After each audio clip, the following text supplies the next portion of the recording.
As we all gather here in honor of our enslaved ancestors, light, enlightenment, to pave the way for all of us. Oh yeah. Remember who you are, remember your greatness. Remember that you and I are the sons and daughters of the soil. You and I are legacy builders, spiritual healers.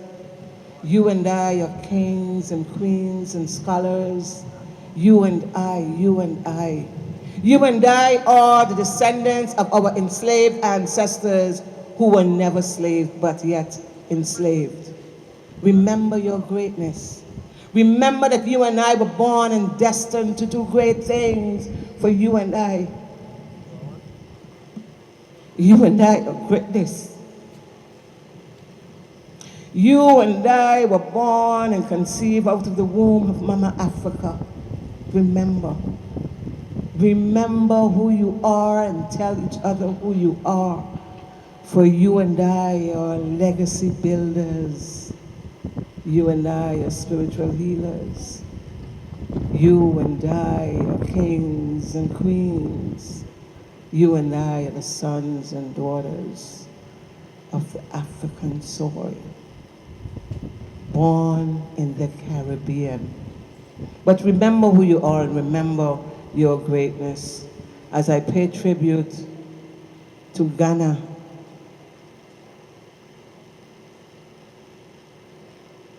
Nigeria, Cameroon, I say thank you. Thank you for being our protector. Thank you for being our healers. Thank you for giving us the knowledge and the wisdom and the understanding that we have forgotten. Allow us to remember you, to remember us, to remember all of us that are here. So go and spread a message and let them know of our greatness. Let them know who you are. Let them know that you are the sons and daughters, the kings and queens, the legacy builders, and the spiritual healers. Ashe.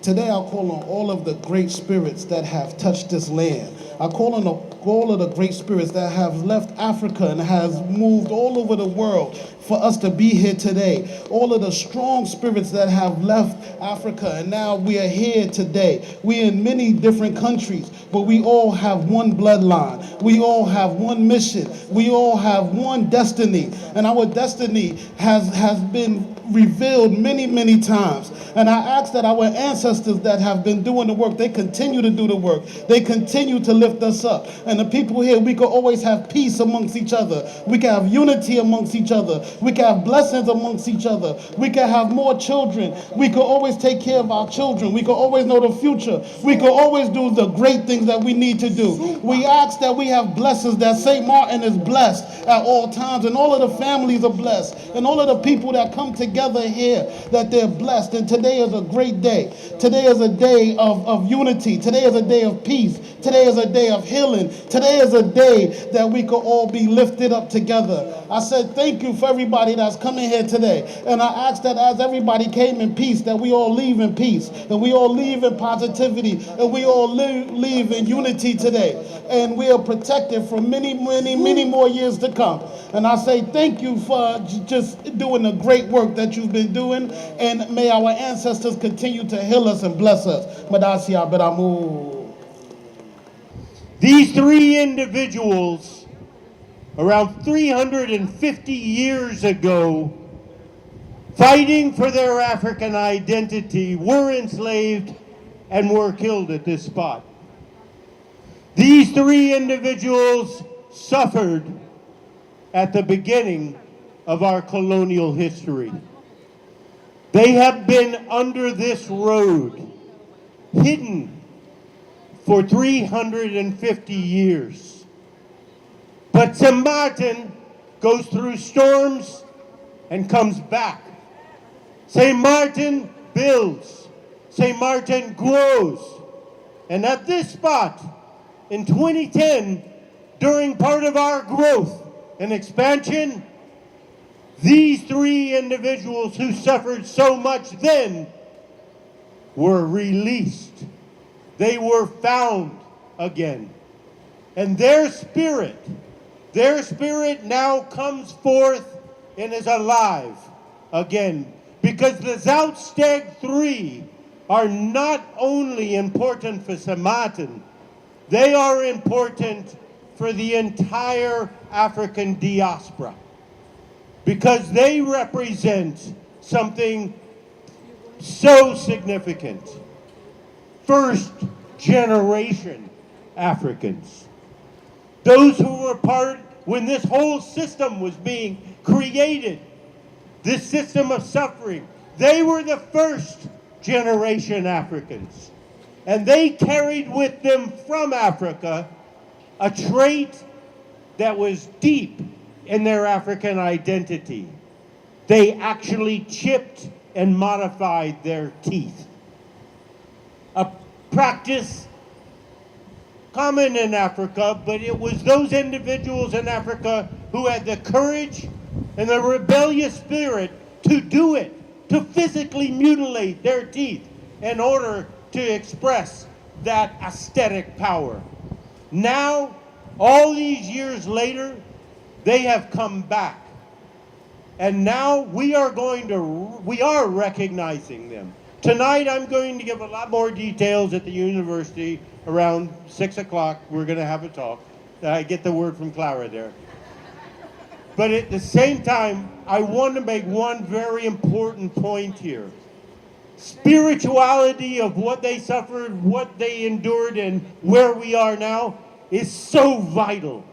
It is so essential to identity, is that emotional, that sense of feeling, of spirituality. But I'm here to tell you that there is also science. There is also scientific investigation. And when we studied these three individuals, we were able, through DNA studies and isotope studies, not only confirm that they were first generation Africans, we were able to identify exactly where in Africa they came from. That is enormous. It had never been done before until 2015, when St. Martin was on the top 10 archaeological sites of the year 2015 for Archaeology magazine. Because of these three, and because of the dynamic, innovative genetics and isotope work we did. I'll talk more tonight, yes, Clara, but at the same time, I want to make that point. We need that balance between spirituality and good scientific basis.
I'd like to take a moment to ask you to give a resounding round of applause for our performers thus far.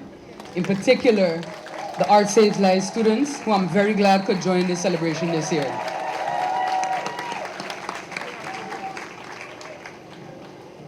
You know, to me, Emancipation Day has never been the right moment to recount the horrors, the travesties, and the indignity that our ancestors were forced to endure. In a world that constantly rehashes Black trauma through movies, art, and television, there's been sufficient remembrance of this. Instead, we must take time today, and indeed every day, to honor our ancestors and to recognize the power, the legacy, and the gift in the lessons that they were forced to learn on their perilous kidnapping across the Atlantic. Lessons that carried them through their experience and that we today should never forget and should embody as we continue our own journey through a world that seems to be on a trajectory of regression. The lesson of sacrifice. The sacrifice not just of surviving the crossing, but of making the choice to continue that survival even in the face of what their reality became. Today, many of our people know what sacrifice is, but does our leadership? Do we know the sacrifice of choosing what sounds uncomfortable in the moment, but will yield a better chance at growth in the next? Do we consider the sacrifice needed to choose a path that is unknown, but leads to a better future for our future generations? The lesson of courage, the courage to be forced awake each day, to be forced to labor each day, and to still find a way, a moment, to practice the spirituality that had been ripped from their lives, to sing songs that painted pictures of better, brighter days for themselves and their families, and to cling to, by whatever means they had, the possibility of seeing those days arrive. Today, that courage may need to look very different, but it will still serve us as it did our ancestors, if only we were to tap into it. The courage to have the deeper conversations with each other and within our communities, to talk not just about our ancestral history, but our current reality and where we want to stay as Samatin and take our future. Conversations about the terrible legacy of not just the whips, the chains, and the shackles, but of the systems that were created and forced on our ancestors to socially control and to mentally pacify. Even as we celebrate those moments where the voice of our people is being heard more clearly, we must admit that there's still much work to be done to emancipate our people right here at home, right here within our borders. And finally, the lesson of responsibility. The responsibility towards their future generations. Generations they did not even know for certain would be alive to stand in the shade of the trees they planted on land they did not even own. We hear many views consistently expressed about emancipation, about freedom. Some talk about being politically free, others talk about being financially free, and some talk about being free of societal influences. As Minister of Education, it's my hope that the common thread in all these thoughts is that with freedom comes responsibility. A responsibility to dismantle those colonial systems that serve a select few and do not better the whole. A responsibility to plan, to conserve, and to sacrifice today so that the children I met on my school visits, the children of Art Saves Lives, can do what our ancestors envisioned. Stand in the shade of trees that we planted for them, looking towards the horizon and knowing that whatever there was before, that tomorrow is going to be better. Audre Lorde said, "Tomorrow belongs to those of us who conceive of it as belonging to everyone, who lend the best of ourselves to it, and with joy."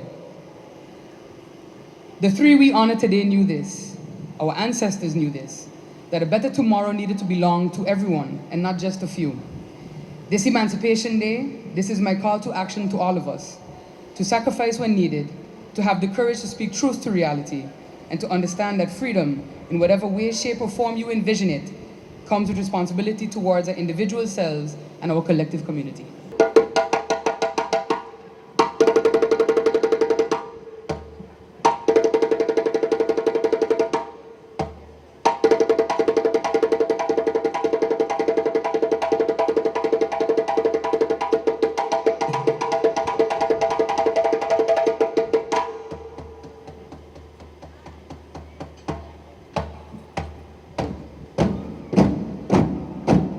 I think great.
happy Emancipation Day.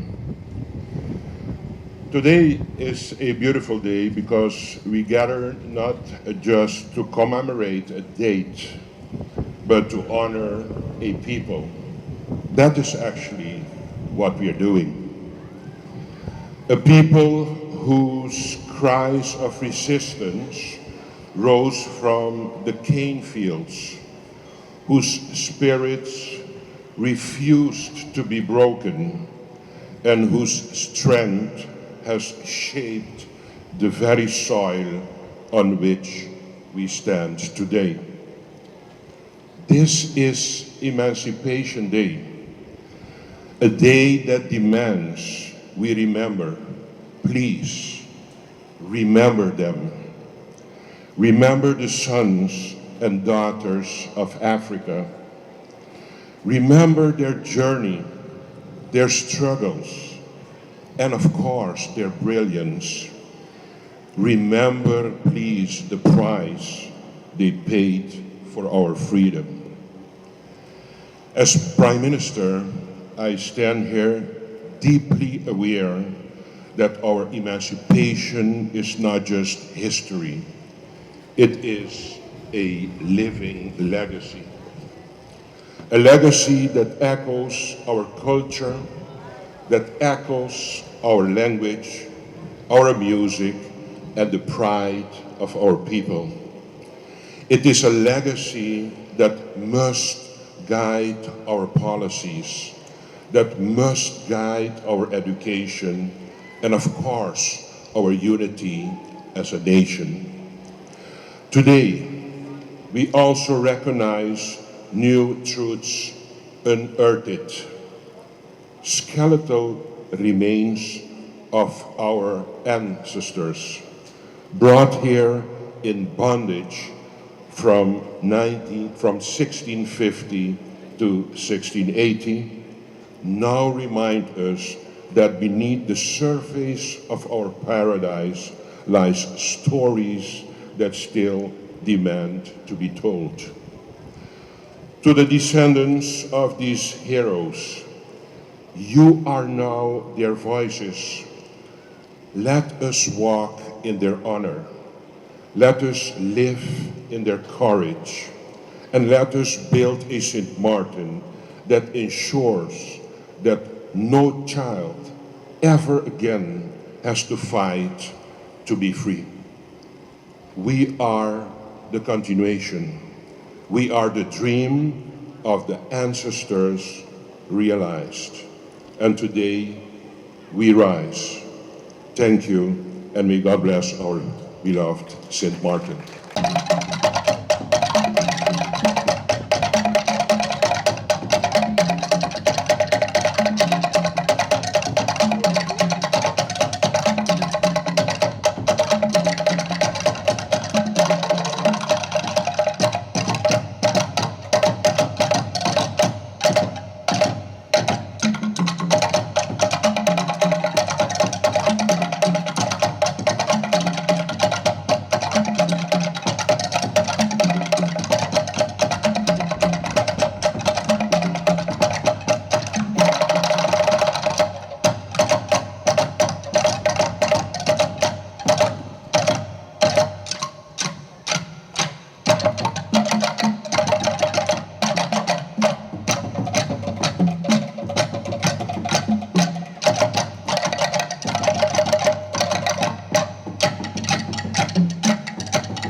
My fellow St. Martiners, good morning and happy Emancipation Day.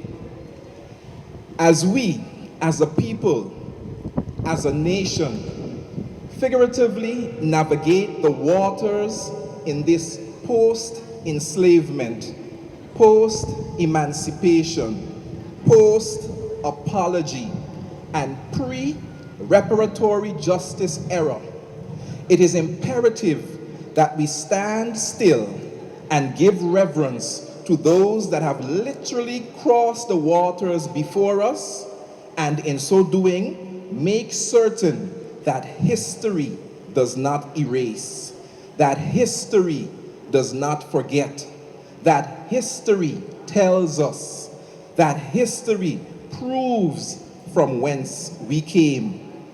For to know your destination as a nation, you must first know your path and your past.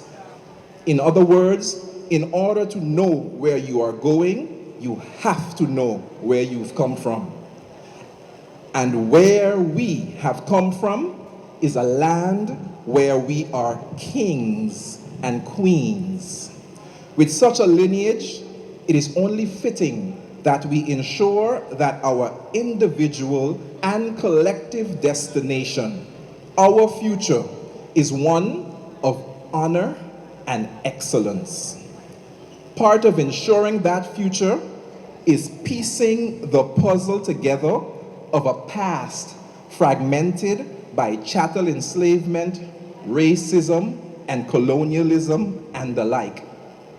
By putting the puzzle pieces together, as the three we celebrate and reverence today have led us to do, we not only remember them and come to better understand our past, but we also in the process form a more complete picture, a greater whole of who we are as the African continuum in the Caribbean. There is a bond, a certain alignment between the past, the present, and the future.